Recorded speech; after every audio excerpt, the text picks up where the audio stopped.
এটা নিয়ে আমাদের ডেলো পার্কে যাওয়া দ্বিতীয়বার। আর এইবার ডেলো পার্কে গিয়ে আমার বৌদির সবথেকে বড় স্বপ্ন পূরণ হয়েছে, সেটা হচ্ছে প্যারাগ্লাইডিং। প্রথমে ওকে বন্ডে সাইন করানো হলো এবং তারপর আমাদের পাহাড়ের সবথেকে টপে নিয়ে যাওয়া হলো, আর সেখান থেকে হচ্ছিল প্যারাগ্লাইডিং।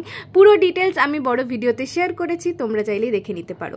তারপর চলে গেছিলাম সায়েন্স সেন্টার, আর গিয়ে এত কিছু সায়েন্সের জিনিস দেখে মাথা ঘুরে গেল, তাই আইসক্রিম খেয়ে নিলাম। আর পথে পড়েছিল বুদ্ধ পার্ক, আর সেকেন্ড ডেস্টিনেশন এটা ছিল আমাদের সাংসেগাঁও। সাংসেগাঁওতে আমাদের হোমস্টের বাইরেটা ছিল ঠিক এইরকম, এই বসার জায়গায় বসে অনেকক্ষণ সময় কাটিয়েছি। এরপর সাংসেগাঁওতেই চলে গেছিলাম আমরা ডিএম বাংলো দেখতে, যেটা আমাদের হোমস্টে থেকে একদমই কাছে ছিল।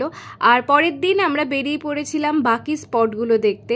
আমরা দেখে নিয়েছিলাম মর্গান হাউস, তবে কাজ চলছিল বলে বন্ধ ছিল।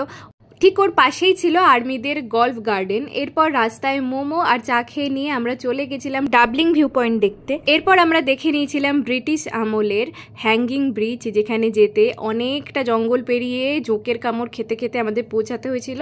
তারপর আমাদের লাস্ট ডেস্টিনেশন ছিল লোলেগাঁও পার্ক। পুরো ভিডিও চলে এসছে চ্যানেলে, গিয়ে দেখে নাও ঝটপট। টাটা।